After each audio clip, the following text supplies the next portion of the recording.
وسلم الذي تنحل به العقد وتنفرج به الكرب وتقضى به الحوائج وتنال به الرغائب ويستسقى الغمام بوجهه الكريم وعلى آله وصحبه أجمعين، خصوصا على من استشهد في معركة كربلاء وتبوك وحنين، وعلى سيدهم سيدنا إمام حسين رضي الله عنه، وعلى من سلك مسلكه إلى يوم الدين. أما بعد،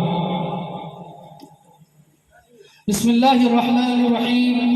لا تقولوا لمن يقتل في سبيل الله أموات بل أحياء ولكن لا تشعرون.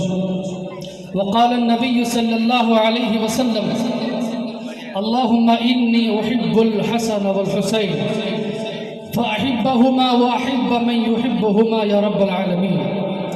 وصلى الله تعالى على خير خلقه ونور عرشه محمد وآله وصحبه أجمعين برحمتك يا أرحم الراحمين. اللهم رب اشرح لي صدري ويسر لي أمري واحلل عقدة من لساني يفقهوا قولي. عزیزان ملت اسلامیہ، آج کی شب جلسہ ذکر شہادت و جشن مخدوم سمنا، عالم اسلام کی دو عظیم ہستیوں کے نام آج کی یہ رات منسوب ہے. کچھ ہی دیر پہلے ایک بہت ہی عمدہ اور بہترین آپ نے خطاب سماعت کیا. پیر طریقت، رہبر راہ شریعت، نبی رائے حضور، محدث اعظم ہند، شیخ طریقت حضرت علامہ سید راشد مکی صاحب عرف مکی میاں اشرفی الجیلانی صاحب سے، اور آپ نے بہترین سماعت کیا. انجمن اصلاح المسلمین کے زیر اہتمام یہ 42واں سالانہ یہ پروگرام بعد نماز عشاء سے لے کر اب تک بحسن خوبی اپنی منزل کی طرف رواں دوا ہے. ناچیز آپ کے سامنے تھوڑی دیر کے لیے امام حسین کی زندگی سے متعلق یعنی مابعد کربلا، کربلا سے پہلے کے جو واقعات ہیں بیشتر لوگ سب جانتے ہیں، لیکن کربلا کے بعد امام حسین کی شہادت کے بعد جو واقعات ہوئے اکثر لوگ وہ نہیں جانتے کہ حضرت زینب، حضرت سکینہ بنت الحسین، ام رباب اور دیگر جو خواتین اہل بیت تھی، امام کی شہادت کے بعد ان کے ساتھ کیا واقعہ درپیش ہوا. کربلا سے لے کر کوفہ اور کوفہ سے لے کر ملک شام، پھر وہاں سے لے کر جو ہے مدینہ تک کن کن واقعات، کن کن کرامتوں کا ظہور ہوا، مختصر سے وقت میں آپ کے سامنے پیش کروں گا. طبیعت ناساز ہے کیونکہ مسلسل صبح کو ہی تقریباً گاڑی 2.5 سے 4 گھنٹے گاڑی لیٹ رہی، جس کی وجہ سے کچھ ہی گھنٹے پہلے میں آپ کے سامنے یہاں پہنچا اور استراحت کا بھی موقع نہیں ملا. احباب کی دعا اور ان کی محبت، ان کا اصرار تھا کہ میں تھوڑی دیر آپ کے سامنے میں بیان کروں. میرے والد محترم جن کے سیر سرپرستی یہ پروگرام ہو رہا ہے، حضور شمس العارفین پیر طریقت رہبر راہ شریعت، حضور قاضی ادارے شریعہ ضلع کشن گنج اتر دیناجپور حضرت علامہ مفتی محمد شبیر صاحب پرنوی، جو اس وقت ہمارے بیچ تو نہیں، سرزمین مراد آباد کی مشہور خانقاہ ہے، خانقاہ راہ سلوک کی دعوت پر حضرت وہاں گئے شرکت کے لیے، اور مجھ سے فرمایا: بیٹا، شان المؤمن اذا وعد اوفا، کہ مومن کی شان یہ ہے کہ جب وہ وعدہ کرتا ہے تو وعدہ کو پورا کرتا. میں نے ان لوگوں سے وعدہ کر لیا ہے، ان کو میں نے زبان دے دی ہے، اس لیے میں وہاں جا رہا ہوں، تم میری نیابت کو سنبھالنا. میں آپ کی محبت اور ابا حضور کے حکم کی تعمیل کرتے ہوئے یہاں پر حاضر آیا ہوں. ایک مرتبہ ہمارا مل کر عقیدت اور محبت کے ساتھ اپنے اور سارے عالم کے آقا، صبح کائنات کے شمس الضحیٰ، شام کائنات کے بدر الدجا، احمد مصطفیٰ محمد مصطفیٰ صلی اللہ علیہ وسلم کی بارگاہ میں بآواز بلند درود پاک پڑھیں. اللہم صلی علی سیدنا مولانا محمد معدن الجود والکرم وآلہ وبارک وسلم. صلاۃ و سلام علیکہ سیدی یا رسول اللہ. مجھ سے پیشتر عالی جناب شاعر ہندوستان محترم شکیل عارفی صاحب بہترین آواز اور انداز کے مالک اپنی نعت و شاعری کو آپ تک پہنچا رہے تھے، اور ان کے شعر و شاعری کو سن کر میں بھی دل میں سوچ رہا تھا کہ میں بھی امام حسین کے متعلق اگر چند اشعار پڑھتا تو کتنا اچھا ہوتا۔ تو والد محترم کی لکھی ہوئی نعت و منقبت کی اشعار امام حسین کی شان میں پڑھ رہا ہوں۔ میں جب حضرت امام حسین کا نام لوں تو آپ بھی میرے ساتھ پڑھیں۔ ایک مرتبہ اور درود پاک پڑھیں، اللہم صلی علی سیدنا مولانا محمد معدن الجود والکرم آلہ بارک وسلم، صلاۃ و سلام علیک یا رسول اللہ۔ والد محترم میرے ابا حضور کی کتاب ہے نغمات شیریں، ایک بہت ہی موٹی ہدایت بخشش کی شکل میں ہے۔ یہاں ہمارے وکیل صاحب سعید خان صاحب اور ہمارے ابرار بھائی دیگر لوگ بیٹھے ہیں۔ سب کو معلوم ہے کہ یہ کتاب میں بہت ہی اچھی اچھی نعتیں لکھی ہیں، اس میں سے میں چند اشعار آپ کے سامنے پڑھ رہا ہوں۔ تڑپ کے بول دیں سبحان اللہ۔ محبوب ذوالجلال ہے، تڑپ کے بولیں سبحان اللہ۔ محبوب ذوالجلال ہے، حضرت امام حسین، حضرت امام حسین، محبوب ذوالجلال ہے، حضرت امام حسین، حضرت امام حسین کہ محبوب ذوالجلال ہے، حضرت امام حسین، عظمت میں بے مثال ہے، حضرت امام حسین، حضرت امام حسین۔ میرے نبی نے فرمایا، اے اللہ میں حسن و حسین سے محبت کرتا ہوں، اللہم انی احب الحسن والحسین فاحبہما واحب من یحبہما۔ اے اللہ میں حسن و حسین سے محبت رکھتا ہوں، تو بھی ان سے محبت فرما، اور ان سے ہی نہیں حسن و حسین سے جو محبت کرے اے اللہ تو بھی ان سے محبت فرما۔ یقیناً آج ہم محبان اہل بیت اور آل بیت اطہار کی شان میں، ان کی منقبت میں ان کے قصیدے پڑھنے کے لیے محفل سجائے ہیں۔ یقیناً ہم اللہ رب العزت کے محبوبین میں شامل ہیں۔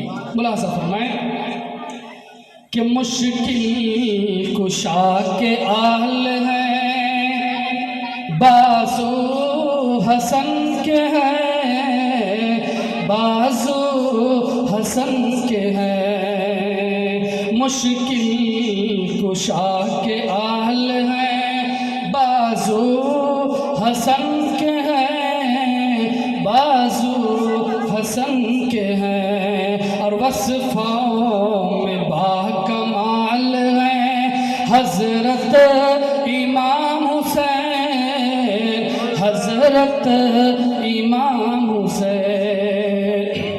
امام حسین کے وصفوں کا کیا کہنا، جب اللہ کے نبی نے فرمایا ان الحسن والحسین سیدا شباب اہل الجنہ، کہ بے شک حسن و حسین جنت کے نوجوانوں کے سردار ہیں۔ جب یہ سردار ہیں تو ان کے جو ہے کمالات کا کیا عالم ہوگا۔ اور آخری شعر، اشعار تو بہت ہیں، آخری شعر منقبت کے ملاحظہ فرمائیں کہ ہم نام ہو نہ شرف ہے شبیر کے لیے، شبیر کے لیے۔ والد محترم کا بھی نام شبیر ہے اور امام حسین کا بھی نام شبیر ہے۔